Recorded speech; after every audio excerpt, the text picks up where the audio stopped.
Welcome to Ministry in Motion, where we explore best practices for your ministry in the 21st century.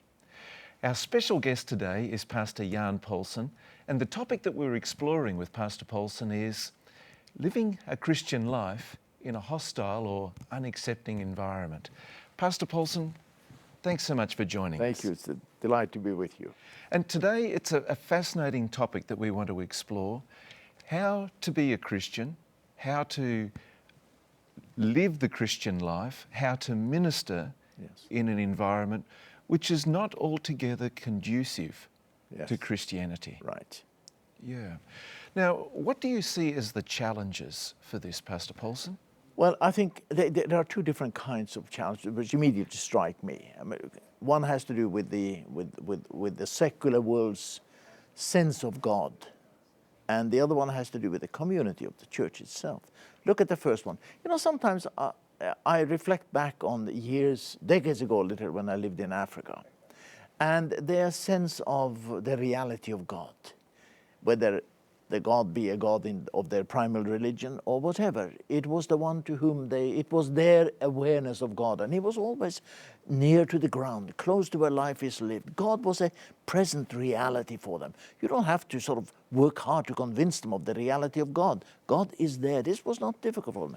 And I compare that to much of what we find today in the Western world.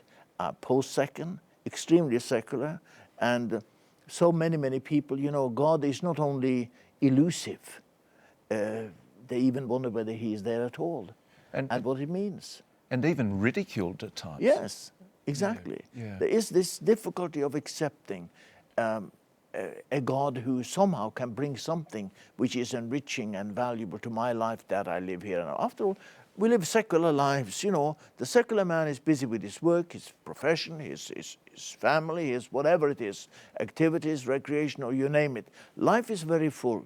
And for many, earning good money, for many, they have what they think makes up the components of a good life. What could God possibly add to this? So there is an element of suspicion that there is any enrichment to be had. And, you know, does God just become a sort of a superstitious add-on to life? This is the challenge that we face with regard to the secular world. And I find, for example, many young people say, okay, does it fit into my life? If it does, okay, let's talk about it. If it doesn't, it may fit into yours. They don't question it becomes pro-me, it has to do with me. So that it fits you, okay, I'm not going to challenge that, but unless it makes sense to me, I don't need it. Yeah. And do you see this as a growing, increasing phenomena in our world, or static? How do you see it? Well, I think it kind of differs where you are in the world, because the world is large and there are all kinds of traditions, and in many parts of the world, the readiness to look to the God who governs and shapes and who is out there, diffuse though he may be, there is a natural readiness, greater readiness to reach out for him. In the Western world, this is a problem. Yeah, I don't see it as a diminishing. If anything, I see it as a tendency to relinquish, to let God be contained in sort of stories of the past, literature of the past. He belonged back there. He's part of a relic, and not a present reality. That is a real problem for a church in mission today. It is, yeah. So the church has this external challenge. Does it have any internal challenges? I think so. I think the church constantly has to examine herself and to say, you know, we are a mission community. We are here for a mission. It's our only reason. Yes. How are we at understanding and reaching out for the people who are not part of our community? They may be cynical. They may be full of all kinds of questions. They may be, you name it, many different kinds of categories that become hostile to the kind of life of faith that I hold dear and treasure much. And so the church has to ask herself, by the church I mean we, individual people, I have to ask myself, how good am I at understanding where they are? Yeah. What effort do I really make to understand them? Communication can only take place, make sense, if there is an understanding of the challenges, of the situation, of the struggles they have. So I think the church has a real challenge to try to understand those who are outside. We tend to live in our own world. Those who are outside, I'm not so sure that we are very good at understanding them. Yes, yeah. And it is a challenge because there is nothing so off-putting as a hungry salesman, so to speak. Yes. And if the church presents itself as a hungry salesman, seeking candidates Yes. for membership, it can be off-putting to the secular. So how do you think the church should approach those secular? I think that the church needs to come across as a community of current human beings with the same human struggles that anybody else. It's not the church is not a super class. It's not an elitist group. We are sinners, we are human beings, and we have our problems. And the church needs to come across as a community into which we can invite people from the outside and make them feel comfortable, make them feel accepted. That doesn't mean that they will come, that all the baggage they carry is an acceptable baggage, but we will accept them as human beings. We will receive them as Christ would and make them feel warm and wanted. And so the church has to be able to communicate a sort of basic, fundamental humanity to the people, because everybody struggles with something. Sure. And there is nothing, absolutely nothing, I'm convinced, which is more attractive to a person than to know that somebody loves you. Yeah. Somebody cares about you. Yeah. The church needs to come across in that kind of a manner to those who are not part of its community. And there still remains those challenges, because if the external world to the church is somewhat foreign, Yeah. and we are welcoming people into the church, are changes necessary within the church? And if so, what changes are appropriate? It's a tall order, but yeah, I think the church, I think the changes that we make are changes in terms of making a greater effort at understanding humanity, understanding the struggles, the plight of humanity, secular humanity, fallen humanity, and that we don't run away from it. Yeah. An element of openness, an element of willingness to embrace human beings simply because they are humans, loved by Christ. Yeah. They may have made choices and hold to a lifestyle which is different from mine. I don't have to embrace the values they've chosen, but I will accept them as human beings and give them the full worth that Christ placed on them when he gave his life on the cross. Exactly. And I think we also need to have it clearly in our mind what is important and what is negotiable and what's non-negotiable as well. Yeah. Well, thanks. You've presented the picture very nicely for us, the challenges of the community and the challenges for the church. When we come back, we'd like to explore how we can bridge and make those bridges to the community. So stay with us. We'll be right back with more of Ministry in Motion.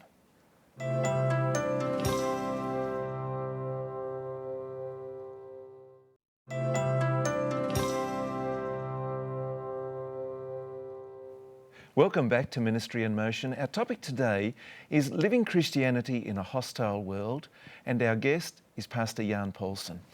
Pastor Paulsen, we've explored the challenges of the community and the challenges within the church.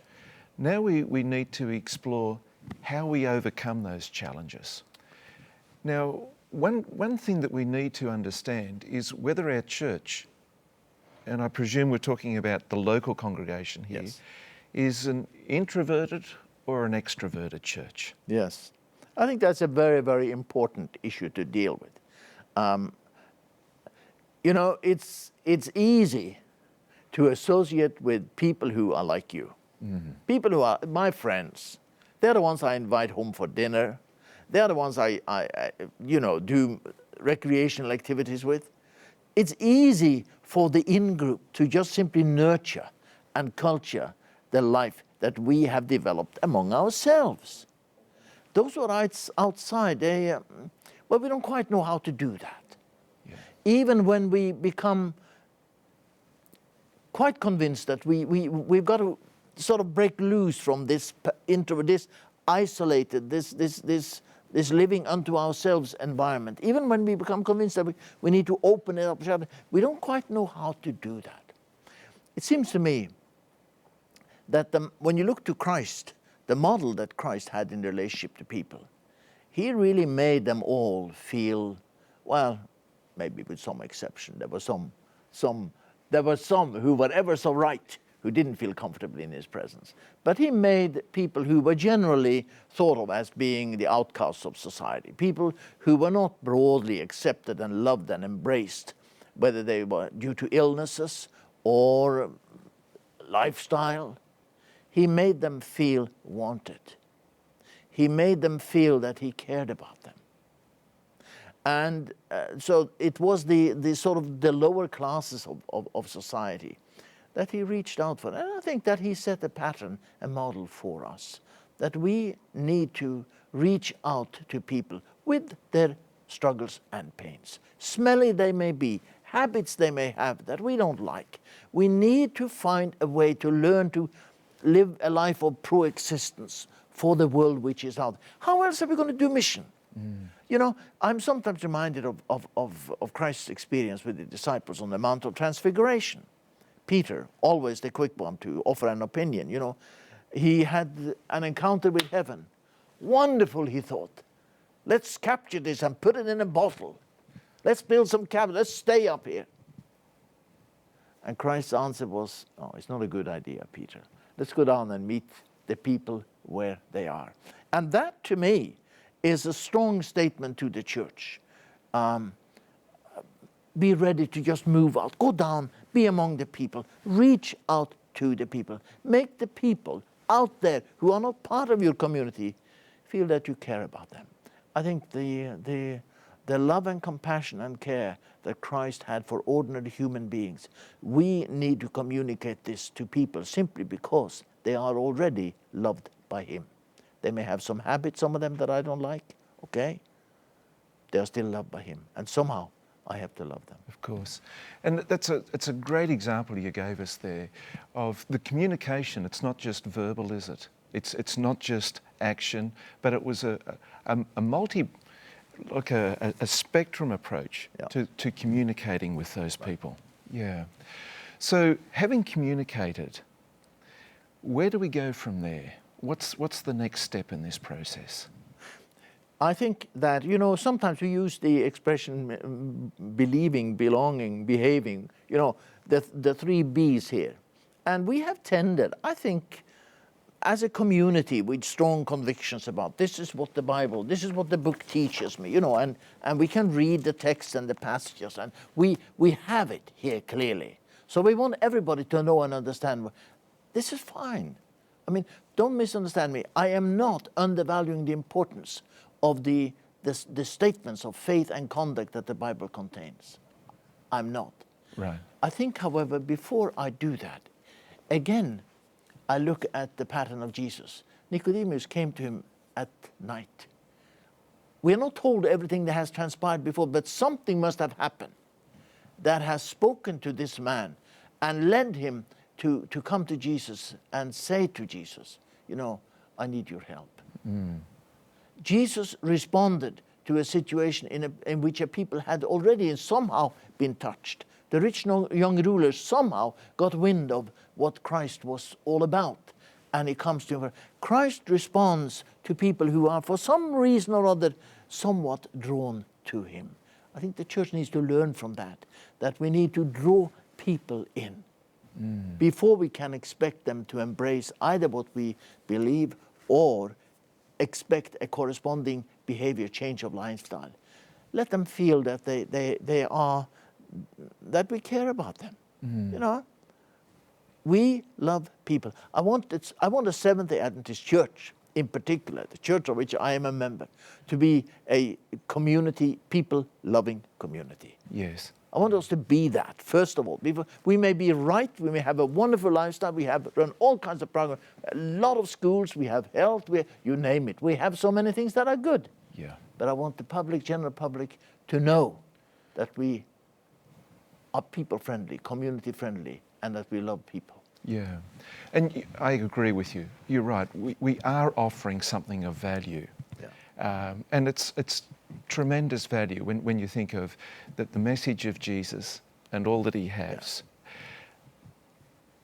Yeah. When we communicate that, though, there is that challenge. And again, I guess we're coming back to the other. Yeah. How, with the acceptance, how far do we go down the line of acceptance before we are in a position where we need to choose between affirming behaviour and accepting the person? How do we manage that? I don't think it is a choice between degrees here. Okay. I will accept a human being, simply, and affirm that that human being has supreme value in the eyes of God. Right. No qualification other than do that. Then I will deal with the issues of what does the Bible teach us, both about faith and about the life we should live.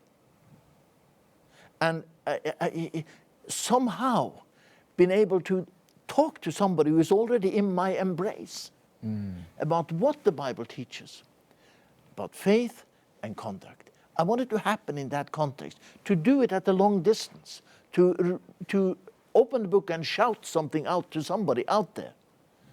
It's probably not going to help a lot. Yeah. So I just think it is. I think it is very, very important that people are being drawn into it. And now some will say, okay, what do we have that should possibly draw the secular man in? What is there in the Bible, in Christianity, that somehow should appeal to a person out there? Let's not underestimate the cravings and longings that every human being has. The search for security, the search for a future that we can build on, the attractiveness of hope. And I think Christ has so much to offer in these areas. I agree, yeah. We'll be right back. When we come back, we want to explore how we can empower this mission long term.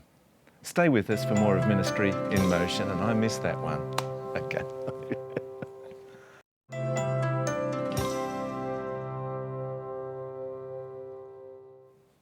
Welcome back.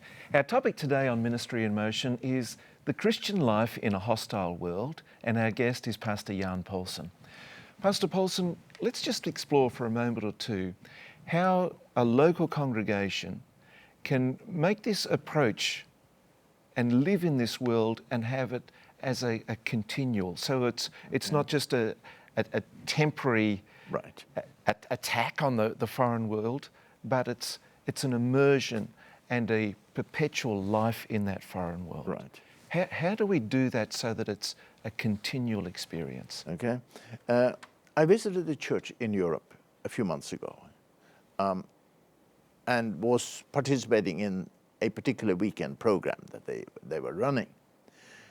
I came to know that church by some specific activities that they were involved in. Activities with the community. That this particular week they were dealing with healthy living and healthy diet for elderly people. Right. Just one particular segment that was chosen. There are many things they were doing, but this particular emphasis had to do with the health of elderly people. What do you do to extend a good quality of life even with advancing years? And I noticed 2 or 3 things. They did it in the church, but of the presenters, 3 of the 4 presenters were not members of our church. Now that may trouble some to do something here in the name of mission towards the community involving people who are not necessarily members of our church. But they were dealing with issues which spoke to the needs of humanity, that are needs that we as a church strongly identify with.